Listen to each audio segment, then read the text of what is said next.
Efectivamente no es una pregunta frecuente y creo que es muy importante lo que estás preguntando, porque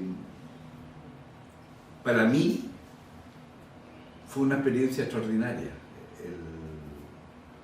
La convención constitucional constituyente fue una experiencia única y un dato de la realidad que es una experiencia histórica. Por primera vez en la historia de nuestro país, el pueblo es convocado a elegir sus representantes para elaborar una constitución. Eso nunca antes se había logrado y sin duda está vinculado directamente con el estallido social. Los 154 que nos encontramos el 4 de julio del 2021, la inmensa mayoría no nos conocíamos entre sí. Habían convencionales de Arica a Magallanes. Mucha gente joven, en paridad, hombres y mujeres en igual número.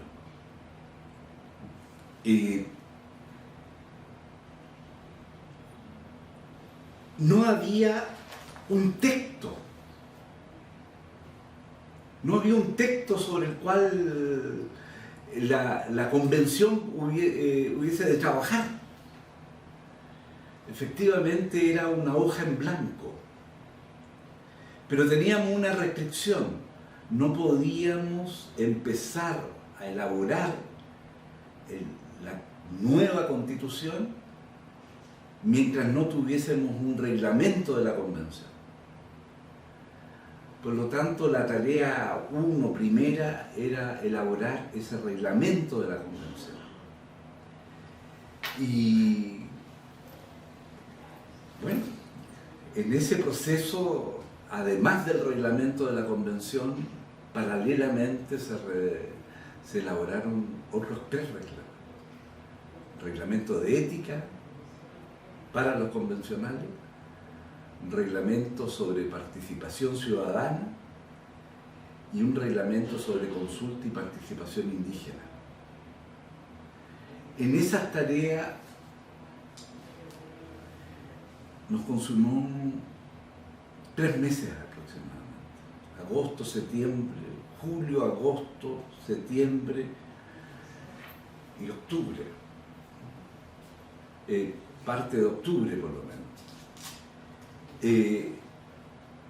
Cumplida de ello, empezó el trabajo de elaboración de y esto estaba diseñado y quedó diseñado de cómo se iba a elaborar el reglamento de la convención. Entonces se constituyeron 7 comisiones temáticas sobre temas de orden constitucional, y se organizaron los convencionales en torno de estas 7 comisiones temáticas. En lo personal me tocó la comisión 4ª sobre derechos fundamentales. Había una sobre sistemas políticos, sobre principios constitucionales, sobre derechos de la naturaleza, sobre Estado regional y modelo económico, sobre sistemas de justicia, sobre sistemas de conocimiento. Se le denominó a la 7ª comisión. Entonces comenzó un proceso muy intenso de elaboración por cada comisión en relación a los temas que la reunían. Mire, nosotros no tuvimos ninguna constitución como referente. Y con todo respeto, menos la del 80, que en materia de derechos humanos y derechos fundamentales era extremadamente pobre.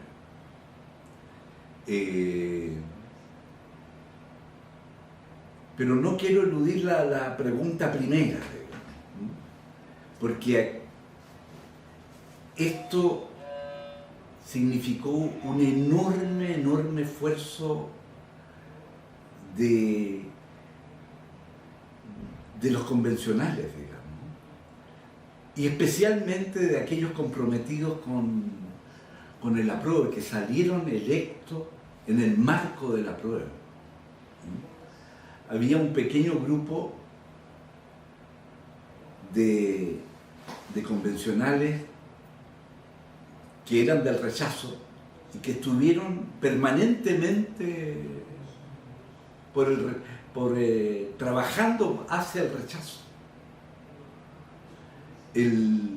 Una permanente hostilidad, con mucha resonancia en los medios de comunicación,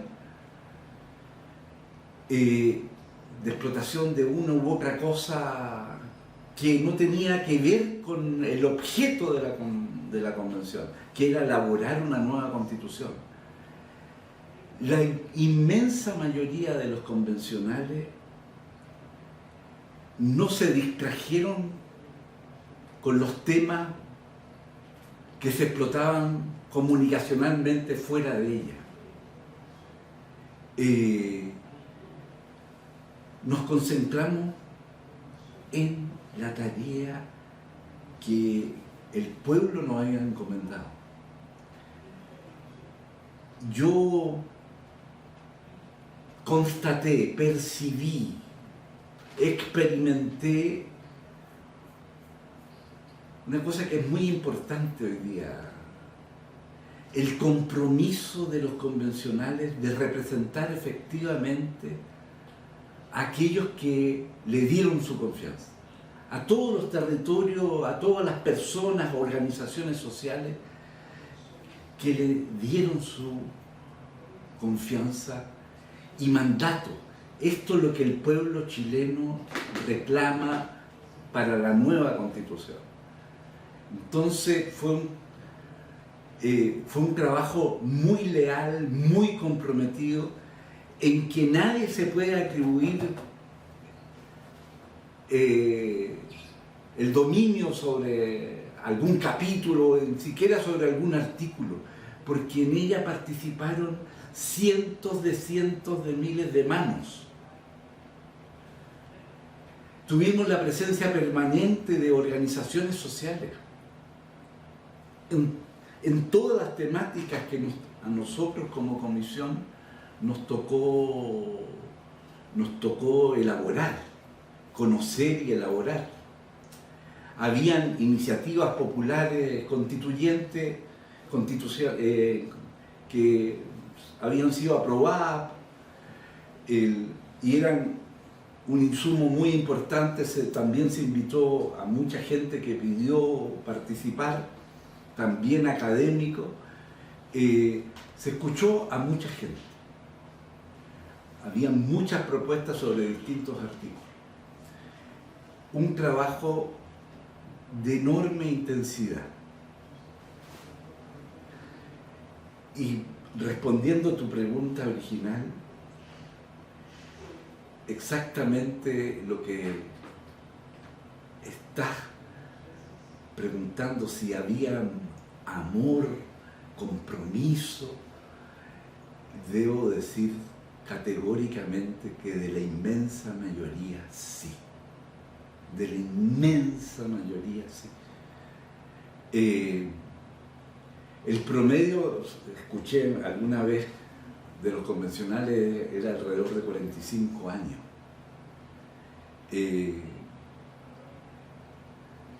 Habían 2 o 3 que habían sido parlamentarios. La metodología de trabajo era completamente desconocida. a nosotros nos asesoró permanentemente el staff, los profesionales, la Secretaría Técnica eran compuestas por funcionarios de la Cámara de Diputados y del Senado, la inmensa mayoría abogados que conocen la técnica legislativa de los procesos de formación de las leyes. Y esa técnica es la que se nos aplicó a nosotros.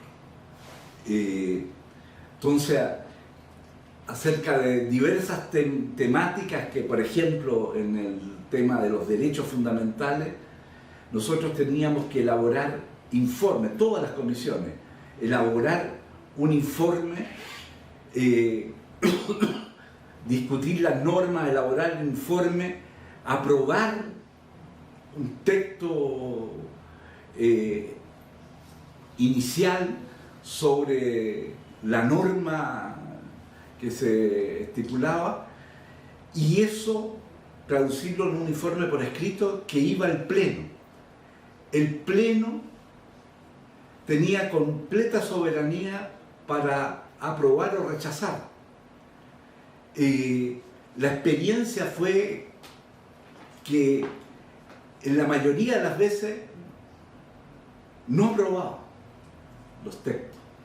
El Pleno, nosotros mismos en convención, lo que implica también un grado de libertad, de autonomía, porque nosotros teníamos en el Pleno el tema de los 2/3, la barrera de los 2/3. Sin 103 votos no había norma constitucional.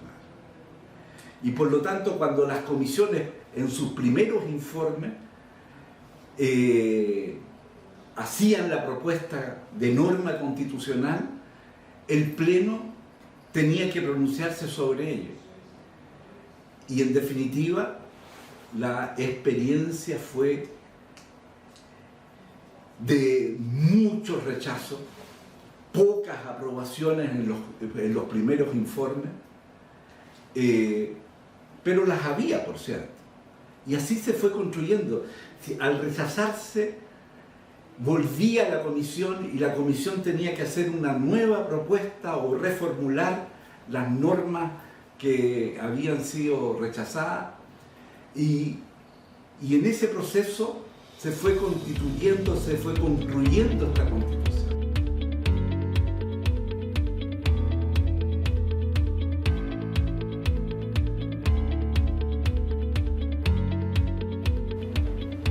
Bueno, fue un tema que nos preocupó mucho,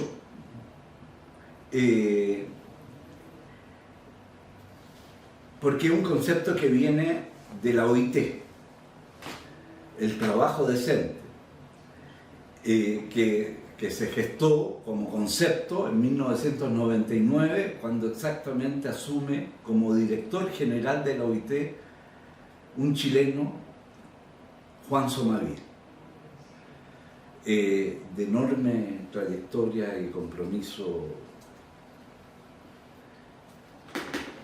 político, social, con los trabajadores en general, con la democracia, con los derechos humanos. Entonces el trabajo decente era un tema cuyo alcance no era estrictamente conocido. Y podía expresar un cuadro de situaciones de trabajo formales, y no cubría eventualmente un trabajo del trabajo informal. Entonces fue un tema de larga discusión, porque se contraponía o se ponía como elemento muy central, por otra parte, la dignidad del trabajo. La dignidad del trabajo era un tema sustancial, porque la dignidad del trabajo había sido afectada por la legislación laboral de la dictadura, por las normas, la escasa norma constitucional que había en esta materia en la Constitución del 80. Entonces, bueno, ahí hubo un diálogo muy interesante donde intervino el propio Juan Somavia para decir que la dignidad era un componente esencial del trabajo decente. Entonces se incorporó este concepto del trabajo decente, entendiendo que en ello había un reclamo sobre la dignidad, porque la decencia es un tema, es un valor que no dice relación con estamentos sociales, sino que dice relación con la coherencia, con la consecuencia, con el servicio leal. No hacer nunca trampa. El incorporar el que los trabajadores son un componente principal dentro de los procesos de producción o de servicio que en definitiva todo se traduce en trabajo. Toda empresa es trabajo. Y el trabajo y el trabajador están unidos intrínsecamente. Entonces, restituir la dignidad del trabajo en una dictadura que incorporó el concepto en materia laboral, el concepto del trabajador ser subordinado y dependiente del empleador, subordinado y dependiente, eso atenta gravemente contra la dignidad del trabajador y del trabajo humano. Las encíclicas sociales de Laborum Exercens de 1983 habla de la primacía del trabajo sobre el capital. La primacía del trabajo sobre el capital. Y eso está en este modelo neoliberal, está completamente borrado. El trabajador, si nosotros decimos que los trabajadores están en una relación de subordinación y dependencia en relación al capital, al empleador, estamos diciendo que hay 9 o 10 o 12 o 13 millones de chilenos en una situación de subordinación y dependencia frente a otro que está encima de él y que él manda a él. Se rompe el espíritu del trabajo humano y el sentido, y se transforma en una forma de dominación permanente. El trabajador no tiene un rol real que jugar en esa empresa donde es subordinado y dependiente. No hay una relación en que se dignifique el trabajo y la capacidad de los trabajadores, que se aproveche todo el conocimiento que tienen los trabajadores, tanto en la formación profesional que traen como también en la experiencia. En la experiencia, como se dice, es la madre de la ciencia. Entonces hay que valorar el tremendo aporte que hacen los trabajadores en la producción o en el otorgamiento de servicios, y reponer al trabajador en el rol que le corresponde realmente en la empresa. Y ese fue como un componente en la discusión entre los convencionales con aquellos que iban a exponer al interior de la comisión y en el proceso de toma de decisiones. de acercar posiciones entre uno y otro.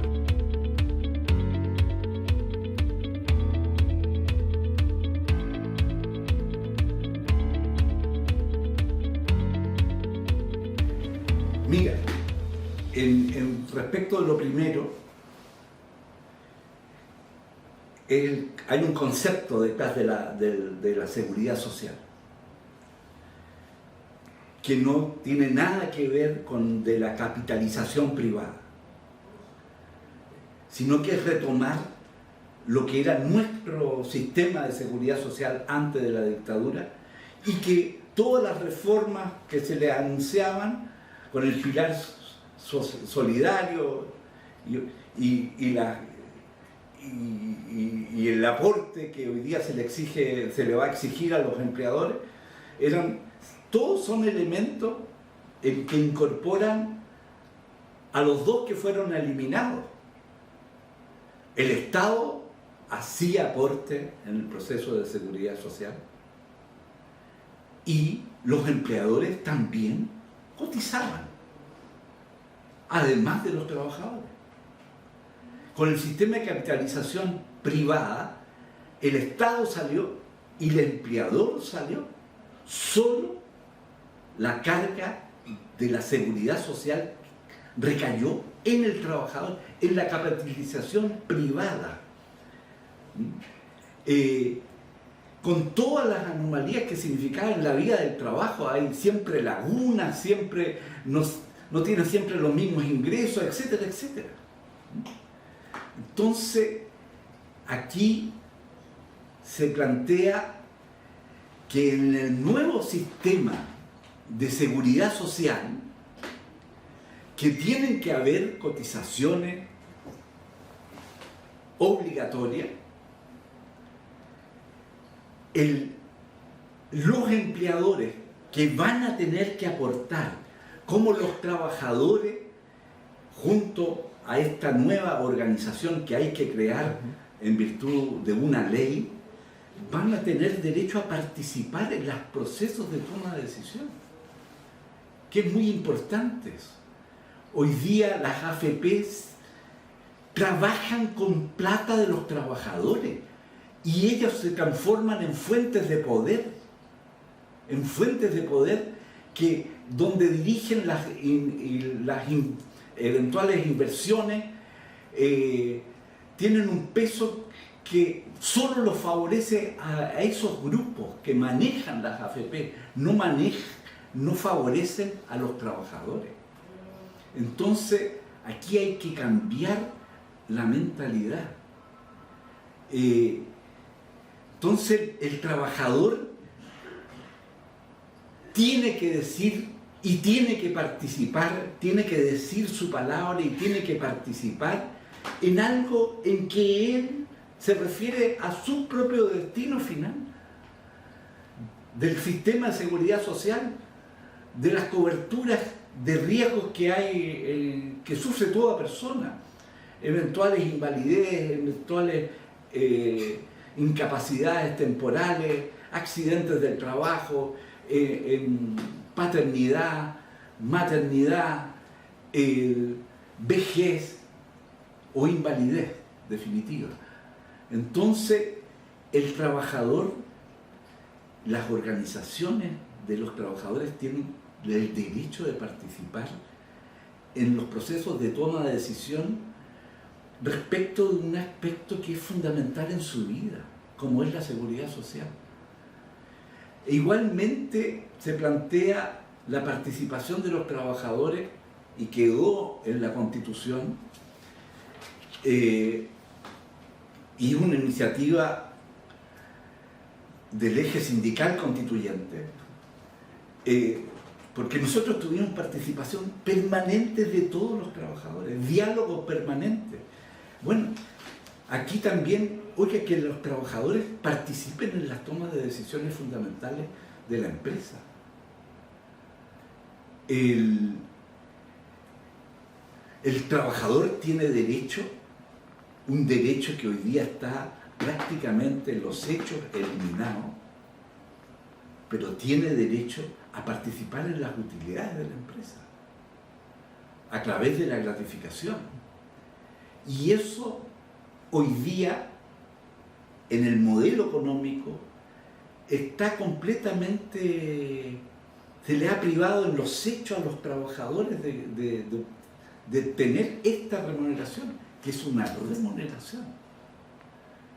En definitiva, con fórmulas alternativas o simplemente escamoteando el tema de las utilidades, al trabajador se le ha privado del derecho a participar en las utilidades, al trabajador no participa en la empresa, está en una relación de subordinación y dependencia. Usted comprenderá que cuando el trabajador tiene derecho a participar en tomas de decisiones importantes de la empresa, es parte, tiene la palabra, tiene la voz, recupera otra posición al interior de la empresa. Además de los procesos de negociación colectiva, que son demasiado importantes, con la legislación de la dictadura redujo la negociación colectiva a empresa por empresa, atomizó completamente a los trabajadores, solo empresa por empresa, y además los que no estaban sindicalizados podían constituir grupos negociadores. Hoy día no va a poder ser así. Se recuperó el concepto de titularidad sindical y los procesos de negociación colectiva los lleva el sindicato. No hay más grupos negociadores cuando hay sindicato que representa el conjunto de los trabajadores en los procesos de negociación colectiva, en la empresa o en rama, comprendiendo más empresas, sea a nivel sectorial, nacional, pero los trabajadores adquieren un otro papel en los procesos de negociación colectiva. Se les reconoce además no solo a los trabajadores del sector privado, sino que también del sector público.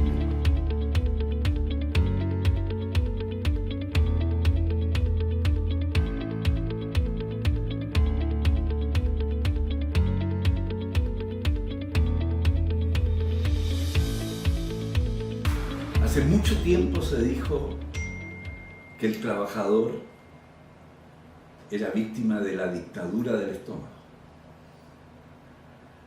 porque el trabajo es el medio de subsistencia personal y familiar, y por lo tanto tener o no tener trabajo no da lo mismo,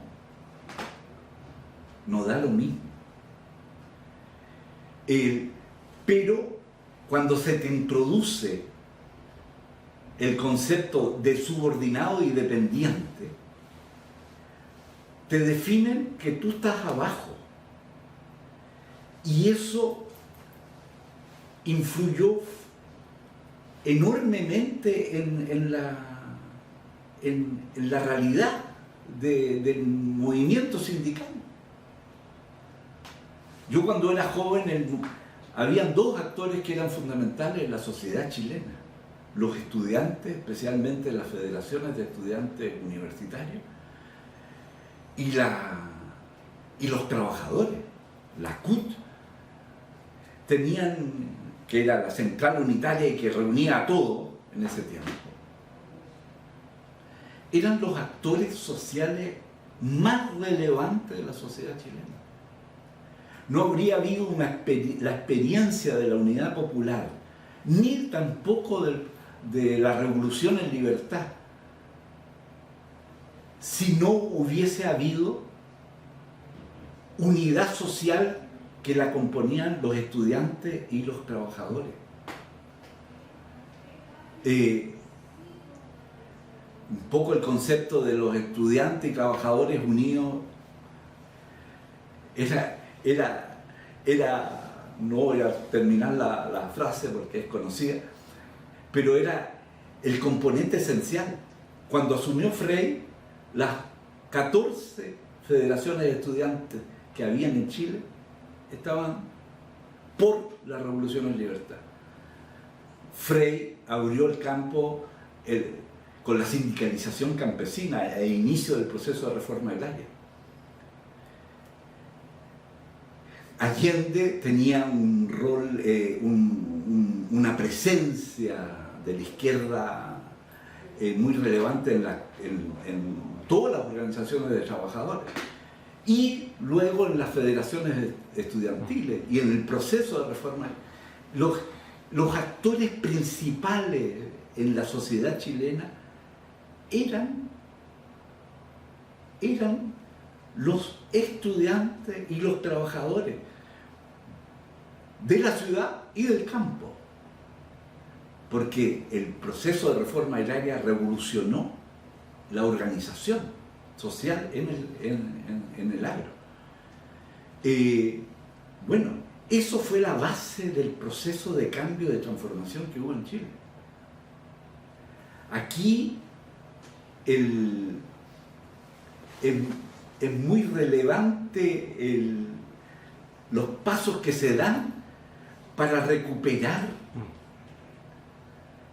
la dignidad del trabajo, la dignidad de las organizaciones sociales y el real rol que tienen de representación.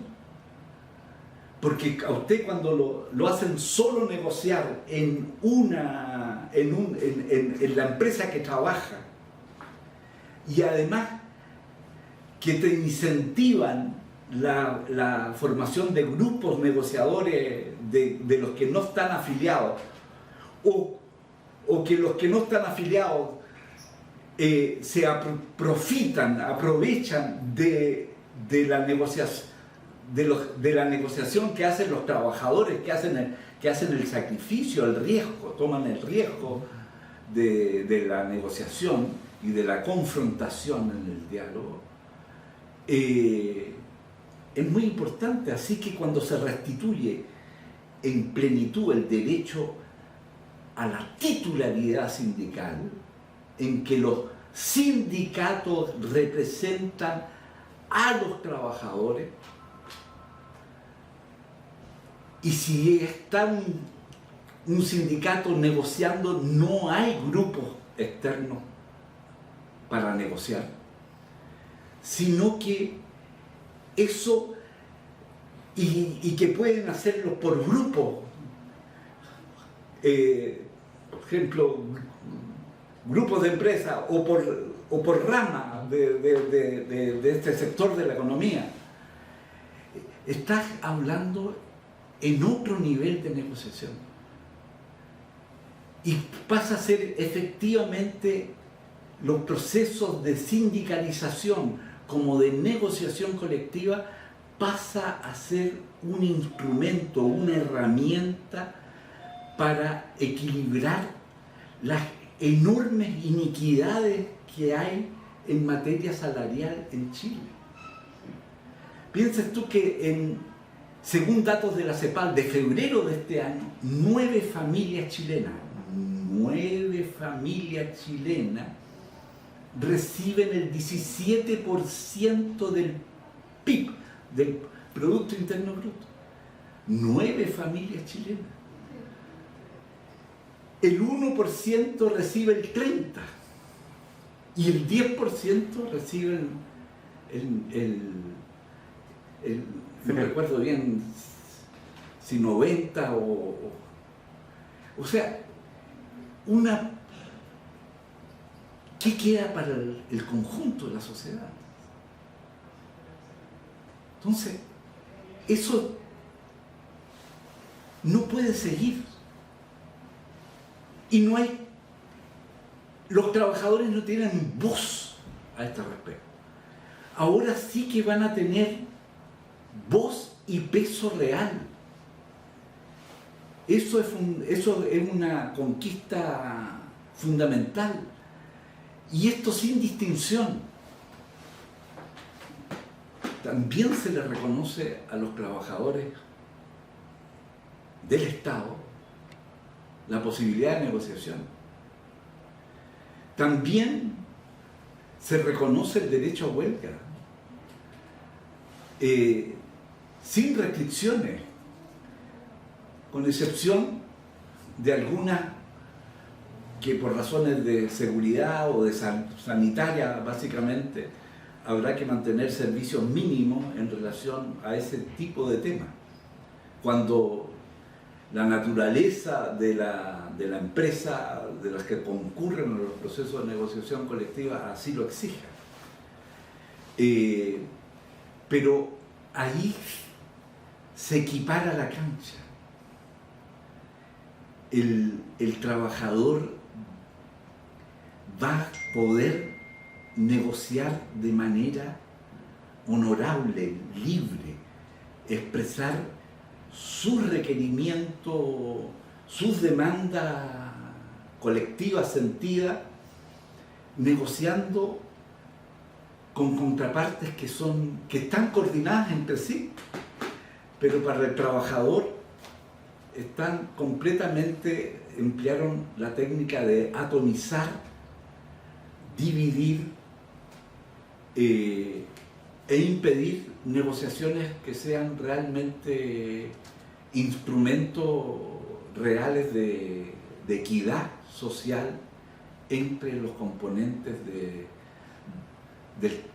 del trabajo humano, porque en definitiva toda empresa está integrada por trabajo humano. Incluso el capital es trabajo acumulado, es la ciencia acumulada. El dinero es un tema externo. El desarrollo del país depende del conocimiento, y del conocimiento está en los trabajadores. Esa es la fuente del desarrollo, es el conocimiento y la investigación, la invención. Y eso no lo produce el dinero, lo produce la inteligencia ordenada, sistematizada del trabajo humano.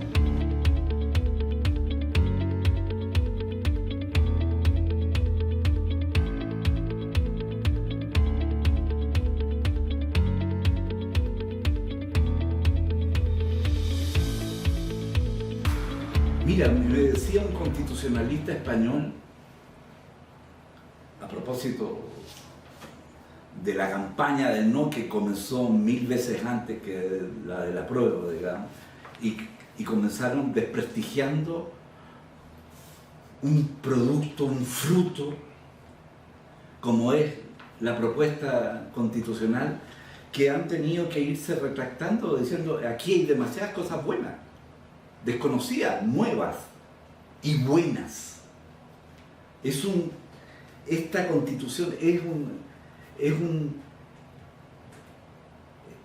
de una enorme calidad, además de lo que tú me señalabas al principio. Hay mucho amor, hay valores. Y comienza con una frase: Chile es un Estado social y democrático de derecho, es plurinacional, intercultural, regional y ecológico. Se constituye como una república solidaria. Se constituye como una república solidaria. No hay nada más cercano en el derecho, en el lenguaje público, que la palabra solidaria con el amor. Su democracia es inclusiva y paritaria. Redignifica a la mujer. Cuando se dice inclusiva, es respecto de todo. No puede haber grupo dominante. Somos todos igual en dignidad y en derecho. En definitiva, usted tiene que comparar dos cosas. Este librito, que es la nueva Constitución, y este otro, que es la antigua. ¿Dónde está más protegido las personas humanas? ¿Dónde está más protegido? ¿Dónde tiene más derecho la persona, el ciudadano, los colectivos, el pueblo de Chile? ¿Y dónde está más respetado y dignificado como persona, como proyecto de país? Aquí no hay duda que hoy día incluso los que me sorprendió ayer, digamos, escuchar que están rescatando este Chile un Estado social y democrático de derecho.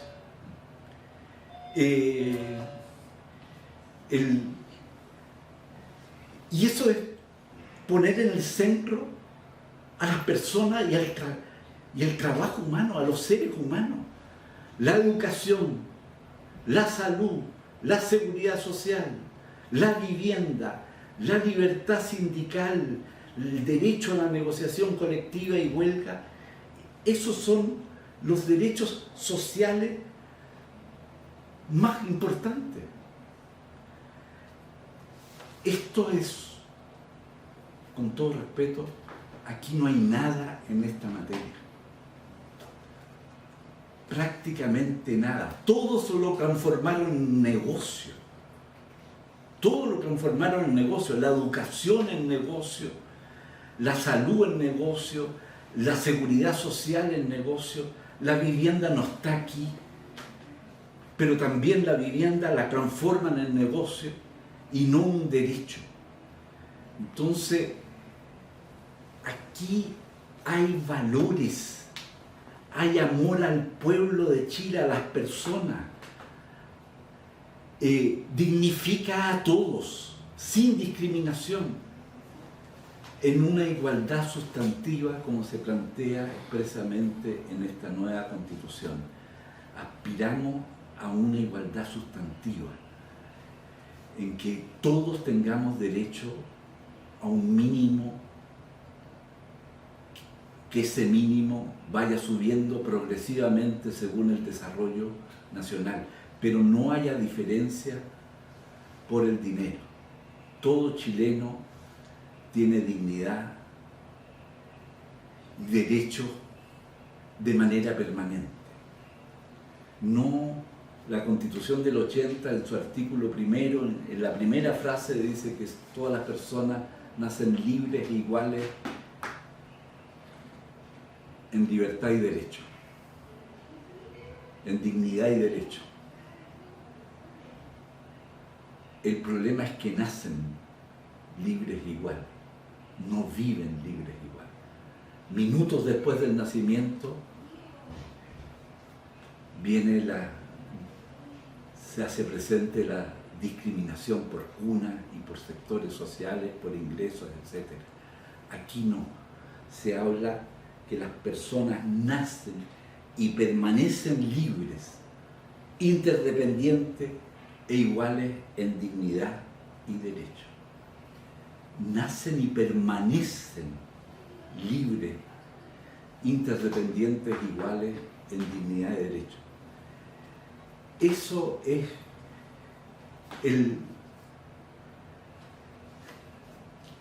infinitamente superior